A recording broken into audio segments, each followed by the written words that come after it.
अब दोस्तों मासिक धर्म के बारे में समझ लेते हैं हम लोग। मासिक धर्म क्या होता है? तो दोस्तों ये तो आप लोग समझ चुके हैं कि ओवरी जो होती हैं वो अल्टरनेट काम करती हैं।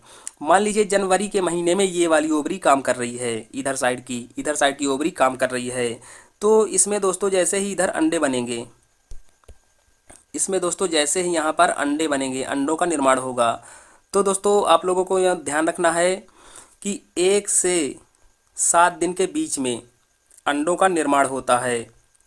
1 से 7 दिन के बीच में अंडों का निर्माण होता है, यानी कि यहाँ पर अंडे जो है तो 1 से 7 दिन के बीच में अंडे का निर्माण करते हैं। ओवरी जो है तो अंडों का निर्माण करती है। इसके बाद 8 से 14 दिन जो होते हैं दूसरे हफ्ते में, ये पहला हफ्ता हो गया और ये जो है तो दूसरा हफ्ता हो गया। तो दूसरे हफ्ते में ये अंडे जो अंडे मैच्योर हो जाते हैं तो वो यहाँ पर आते हैं फ्लोपियन ट्यूब में। यहाँ पर आ करके स्पर्म का इंतज़ार करते हैं। वो स्पर्म का इंतज़ार क्यों करते हैं? क्योंकि स्पर्म आए और उससे मिलकर हम बच्चा बनाएं, इसलिए इंतज़ार करती हैं। तो ये अंडे जो हैं तो यहाँ पर रह करके फ्लोपियन ट्यूब में रह करके स्पर्म का इंतज़ार करती हैं।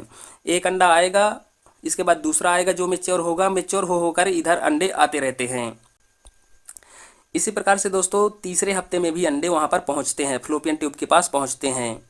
तीसरे हफ्ते में ये 2 हफ्तों में, ये 2 हफ्तों तक स्पर्म अगर यहाँ नहीं पहुँचा, स्पर्म जो है तो यहाँ से यहाँ नहीं पहुँचा, तो अगले हफ्ते यानी कि चौथे हफ्ते जो है तो यानी कि 22 से 28 दिन के बीच में ये अंडे जो है तो खराब होने लगते हैं। ये अंडे खराब होने लगते हैं, जो इस रास्ते बाहर निकलने लगते हैं, जो वजाइना के रास्ते बाहर निकलने लगते हैं। इसी को कहते हैं दोस्तों पीरियड। मेंस्ट्रुएशन साइकिल महिलाओं को होती है, तो ये जो खराब अंडे होते हैं यही बाहर निकलते हैं। तो दोस्तों ये आप लोगों के समझ में आ गया होगा। यहाँ पर थोड़ा और समझते हैं हम लोग।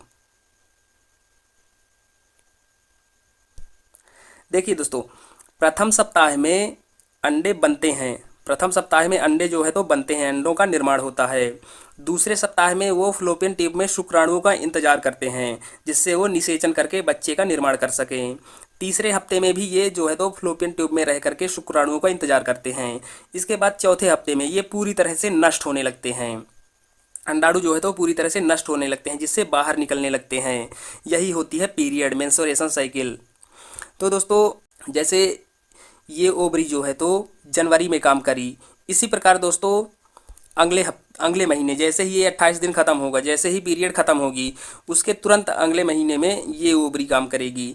इसी तरह दोस्तों इसके बाद ये इधर की ओवरी काम करेगी, इसके बाद इधर की। ये अल्टरनेट काम करती हैं, एक साथ काम नहीं करती हैं। तो इस प्रकार से दोस्तों आप लोगों को ध्यान रखना है। दोस्तों यहाँ पर एक बात और आप लोग समझिएगा कि इनमें से बच्चे होने की संभावना कब होती है? तो दोस्तों 1 से 7 दिन के बीच अंडाणुओं का निर्माण होता है। 1 से 7 दिन के बीच जो है तो अंडाणुओं का निर्माण होता है। तो दोस्तों अंडाणुओं का जब निर्माण होता है तो यहाँ तो संभावना हो ही नहीं सकती। दूसरे हफ्ते में दोस्तों 8 से 14 दिन के बीच अंडाणु जो है तो फ्लोपियन ट्यूब में पहुँच जाते हैं। यहाँ से यहाँ पहुँच जाते हैं इंतज़ार करने के लिए, स्पर्म के लिए। तो दोस्तों यहाँ पर संभावना होती है बच्चे होने के लिए। इसके बाद दोस्तों तीसरा हफ्ता जो होता है 15 से 21 दिन के बीच में, यहाँ पर भी बच्चे होने की संभावना हो सकती है। इसके बाद दोस्तों जो चौथा हफ्ता होता है 22 से 28 दिन के बीच का।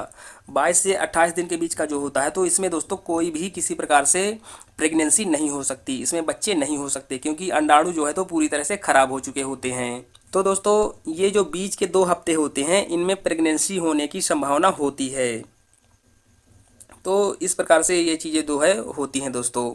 तो दोस्तों इस वीडियो में बताई गई जानकारी समझ में आई हो तो इस वीडियो को लाइक करें और अपने दोस्तों में शेयर करें। साथ ही हमारे चैनल रिवीजन स्टडी जी को सब्सक्राइब करें, जिससे अपलोडेड वीडियो की अपडेट मिलती रहे। धन्यवाद।